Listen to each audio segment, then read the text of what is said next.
Here's what a realistic 2 days at the World Expo in Osaka looks like. Hi guys, it's Karen, known as the owner of Kachow Creations, an arts and households decor line in Chicago, Illinois. I decided to take an adult summer break and frolic around Japan for the very first time, and I purposely picked Osaka and Kyoto because I knew I would be fiending to try the World Expo. I've been hearing about this way back in architecture school when Mimi Chow did her documentary series on the disappearance of world fairs, although it was not to my expectations. Didn't expect the heat, I didn't expect the lines, and I'm here today to tell you what you need to do if you haven't gone to the expo yet, or just a little overcap and possibly plan for the next one in 2030. So here's what a realistic take on the World Expo looks like.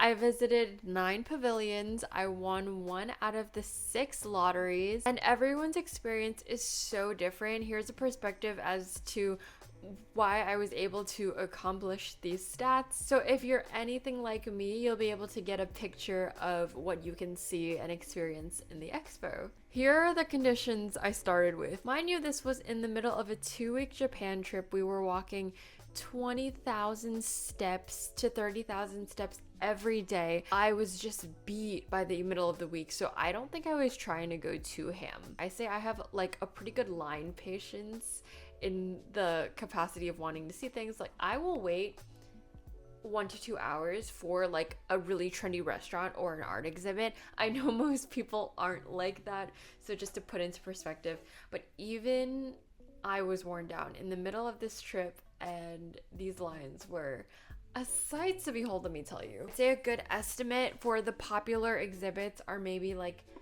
a 50-minute wait for a 15 to 20-minute excursion, and you can increase that if you like want to read all the plaques there, if you like want to take your time in the exhibit, but that's like a rough estimate from my end on the popular exhibits. It's always good, I think, to have like lower expectations than not.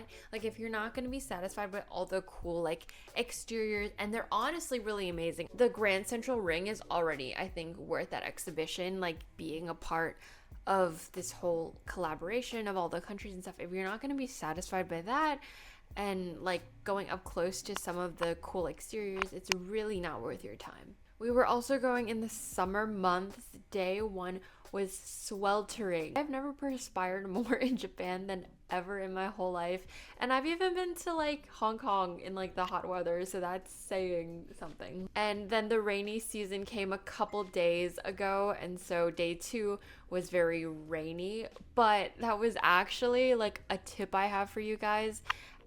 All umbrellas are allowed, whether rain or sun. I'd recommend bringing it, but it kind of just cooled you down while waiting in line and made day 2 really enjoyable for me, actually. Unfortunately, when you're traveling halfway across the globe, you can't really plan the weather, so it's just better to ride with the waves.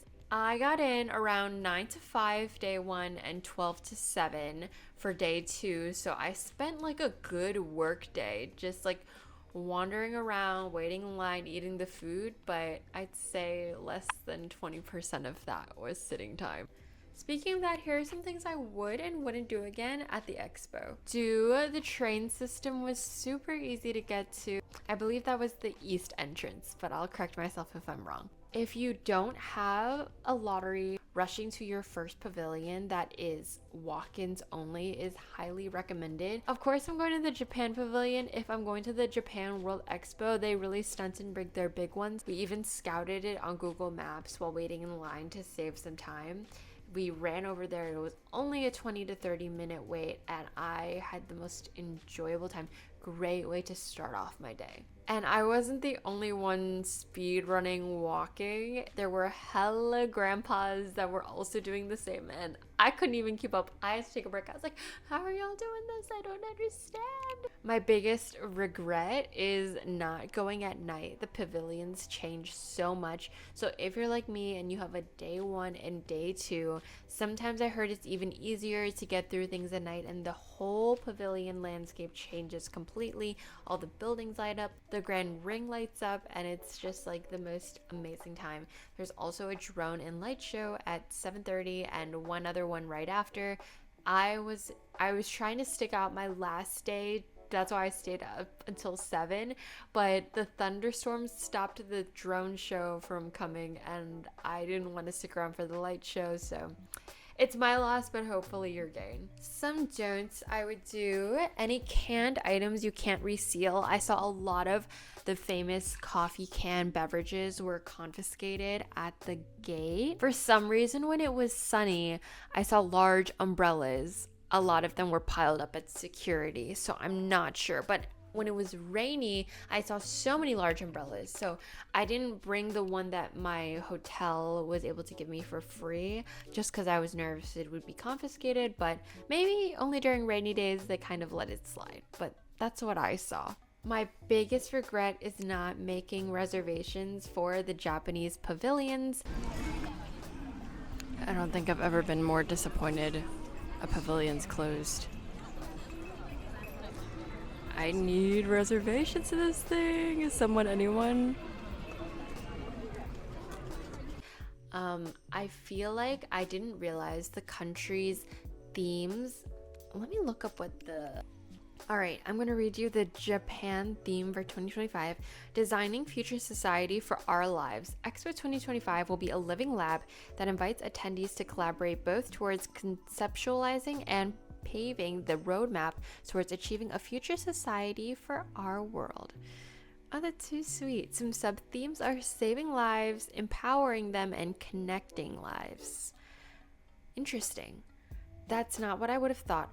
A lot of the pavilions that I saw kind of were just about the relations of wanting to bring more Japanese tourists over to their countries, as well as talking a lot about natural resources. And so that's why I think a lot of the Japanese pavilions were kind of a breath of fresh air, thinking about different topics and ways to connect life since they have so many extra pavilions.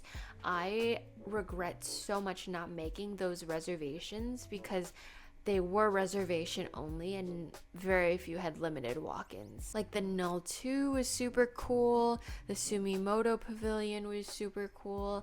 The Futures of Our Lives, I think, was a robot one that everyone raves about online.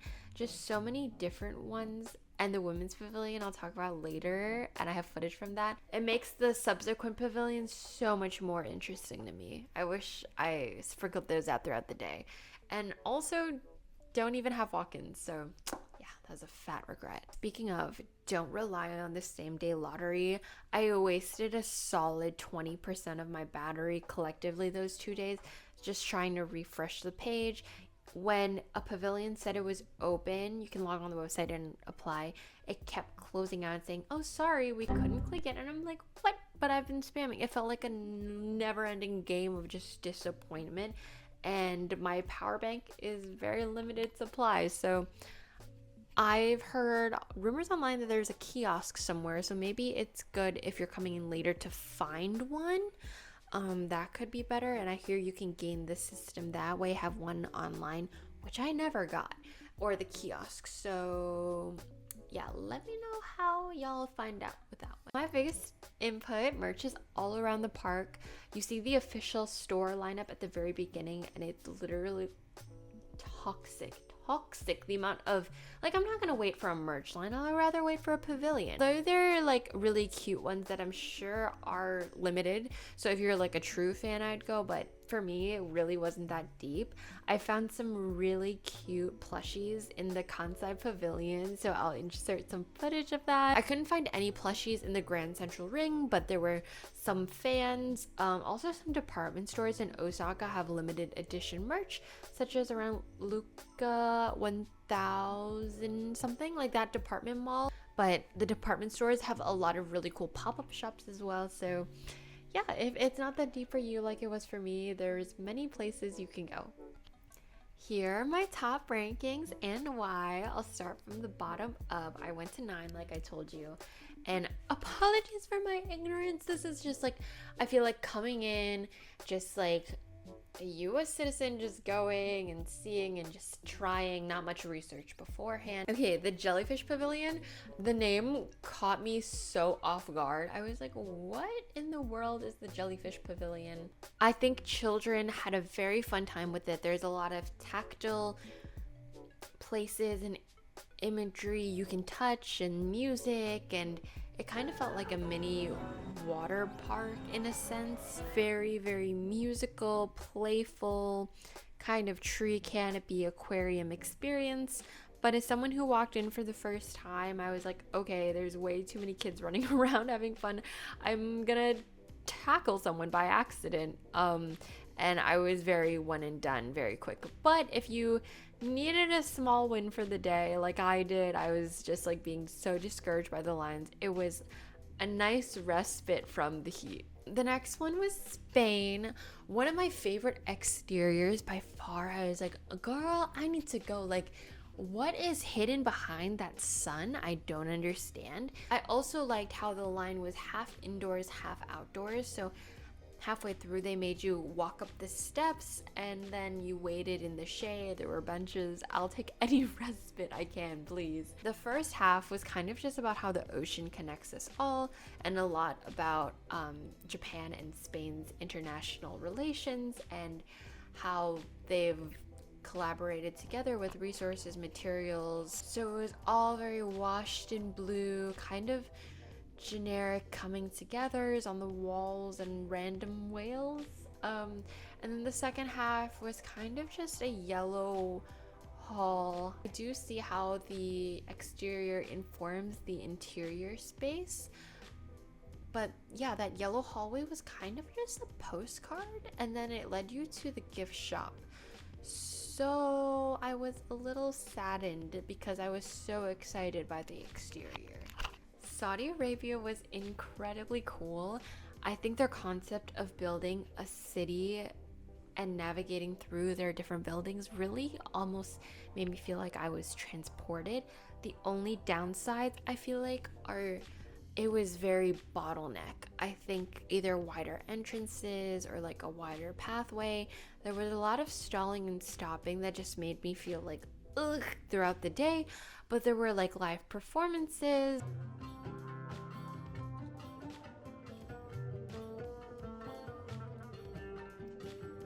There was a scientific innovation of 3D printing, a good touch of everything. It was very cool, but the competition's very steep, so I had to rank it as my number 8th position. Okay, UAE kind of shares that spot, but maybe edges it out a little bit just because there was no line. So I don't think that's very fair. So I'd say Saudi Arabia and UAE kind of share that position, but it was just so free-flowing. There was no arrows telling me to go anywhere. It was just like a very fresh breath from all the other pavilions of just pure wandering and no one telling me what to do and not just one hallway. It just felt like I was in the trees, kind of in the sand and in the water, and these little kiosks just showed about their like space innovations, about their different types of fabric they made, and it was just very relaxing. I loved it, but nothing crazy. Very in and out as well, very quick, very fun. All right, number 6 is China, and I had to go because I was like, girl, my family's from China and Hong Kong. I can't not. I was very, very, very intimidated by the line, but I feel like you don't have to be. It zigzags a lot, but the zigzags are like very short and they let people in a lot.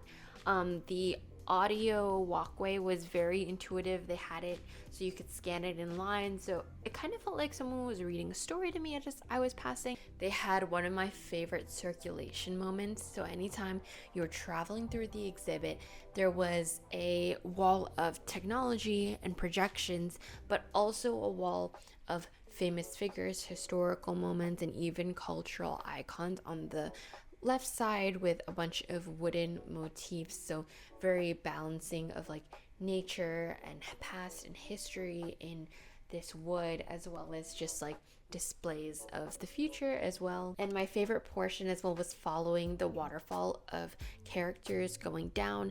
The projections, they did their thing. Whoever projection mapped and rigged all of that is insane. Afterwards, there were just like a lot of screens, huge ones, so impressive, but I don't know if I felt the emotion behind it. I guess what is it, ethos, pathos? I forgot. It was very cool. I don't know if I really connected that well with it though, which is why it's in the middle of my list. The AI also just felt very generic. There were a bunch of plaques in some of these pavilions, like, this is AI art, we're gonna use it, and it changes every single time a person walks past. And I walk past and literally nothing happens, and I'm just like, there was also a screen of the Monkey King as a AI Ask robot, which I've seen in Japan as well, just these AI Ask models. I was like, who designed this pavilion? Because I was running out of questions and I'm an architecture nerd. The Monkey King was like, I don't know this answer, but these are very beautiful, blah, blah, blah, design, blah, blah. I was like kikiing as I left. I was like, that pretty much sums up my experience of how some of these pavilions try to use technology. I'm like, y'all, I don't know, something's not hitting. I don't know. Right above it, I think for the same reason, is the Netherlands, but the AI just felt so funky and I did not connect with it. I don't know why. This was my 2-month lottery win. The exterior is so cool. Something is just so intriguing about this mysterious circle in the middle. Like, even the entrance of the pavilion lifts up the metal to kind of tuck you in through. I think Miffy was just a really odd placement. You don't notice it at all in the exhibition until it's in the store, and it's kind of this scapegoat for money. And I think Japan, which I'll talk about later, did it so much better with Hello Kitty. So I wasn't a big fan of that. Basically, the whole Netherlands exhibition is a sloping up ramp that takes you to the ball in the middle, and then you exit. After watching this video, every time you touch and walk up to one of the exhibitions, it kind of changes the orb color, and I don't know, you feel like a sense of connection with the group of people that you're walking with, and as well as the group of people you're watching the video with. They even have like a little portion where you stick your orbs in the middle and someone talks you through like the connectiveness of being together and this orb, and it was in Japanese. I don't know. I was kind of just guessing based on the exhibition in front of me, but the AI video just kind of was very okay, it might not be, but it was just very fear-mongery about the environment. All this, there was just a disconnect I felt while walking. I'd love to hear if anyone else kind of felt the same way. It's definitely still worth the lottery, but that's why it's a little lower on my list compared to the other ones. So right above that is Poland. I was just so shocked and odd. It kind of had the same timber construction as China and Japan, which is why I was intrigued and I lined up. It took care of like the sound, the music. Everyone was so friendly. In the beginning, someone teaches you how to say thank you in Polish, English, and Japanese. In the beginning, it's all about their different plant species and what it means to them. And so when you turn the dial, this kind of animation takes you through this story, which I thought was amazing. Projection lighting of the different plants. And then you walk through and see different ways in healing, see different stages of metamorphosis. I liked how there were so many like little portals and places to see. And in the second to last portion before the shop, the future for us, they talk about like space and show off like cultural artifacts and innovations in these little pods that kind of match, and it was very cute. I even got to see like some Polish games that like people in their childhood perhaps played. And that was my favorite pavilion that I visited that wasn't from Japan. Japan, what can I say? Do your darndest to try and make it to this one. Their take on like the future and connecting lives is how we can build through waste and algae, and how this whole pavilion's powered by algae. There was even an exhibition in the end where you got to see these machines in action.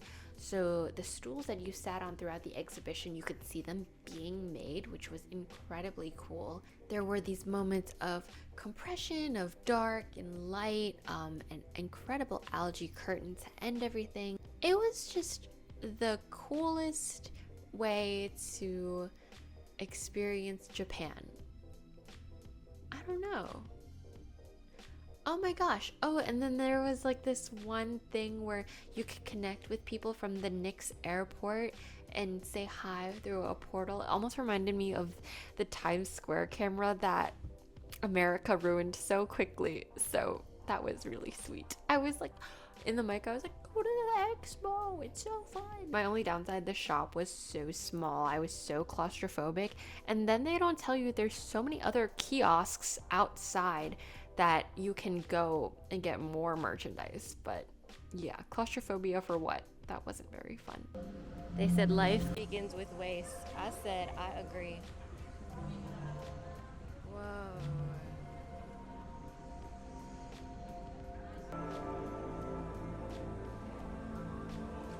Oh, they're all lit by fermentation.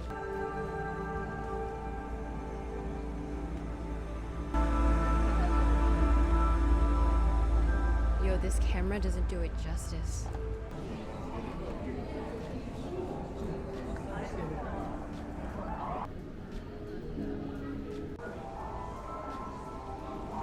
So pretty.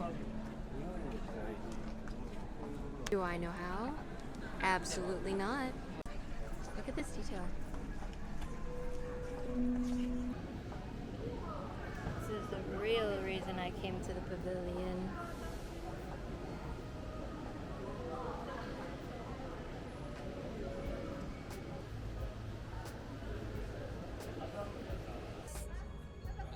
This is what I call algae curtain.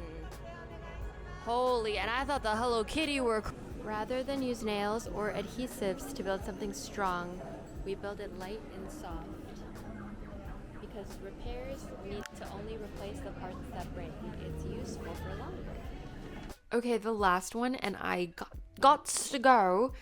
It's my last day in Japan, and I'm decompressing, trying to edit a lot of vlogs that I'm really excited about and catch up on what I'm gonna plan the rest of June to be. But to end things off, my number one pavilion you have to go to, women, men, they, them, all of the above, is the women's pavilion. It was so emotional. Like, it was tech in the best way, storytelling in the best way, facts, connecting, serene environments. I don't think anyone would, okay, maybe not children, but like teens and up would have the best time. It's an audio tour of 30 minutes. It starts off with the most emotional story of 3 different journeys of women's walks of life. And then you get split into another group that takes you through the portal. You speak your name at the entrance, and your name is going to be added to this collection in the middle, and it gets me so emotional. It's like when you watch the Barbie movie and then Billy starts singing. Anyway, it makes me like, I hope you can see how happy this makes me feel, and I hope you consider going to the women's pavilion. I was a walk-in, 40-minute wait.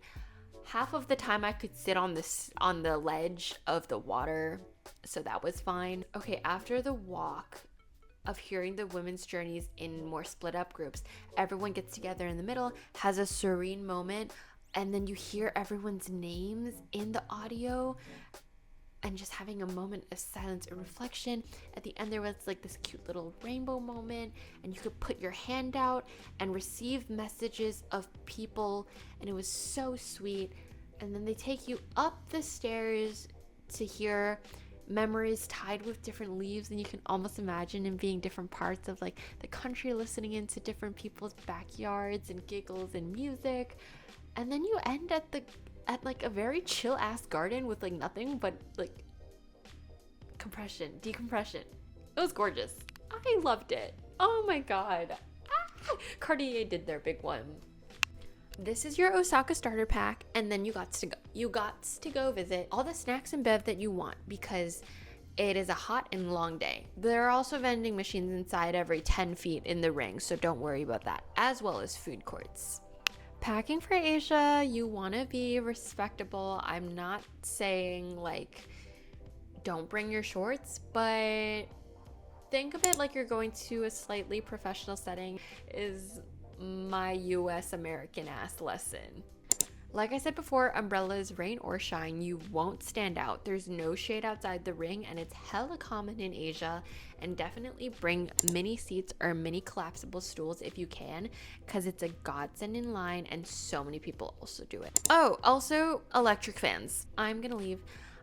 I hope I was able to impart some of my experience with you. If you aren't able to come, it was by miracle that my time off aligned with the World Expo. So yeah, I hope some of these sights and sounds kind of make it feel like you went and or get you excited about possibly coming as well, or to start planning, because at least I can say in my lifetime I've been to a World Expo. That's crazy. Like and subscribe for more design, behind the scenes, life content. See y'all next time. Help me hit 500 subscribers by the end of the year. Let me know if you have any questions below, and I'll see y'all later. Ciao!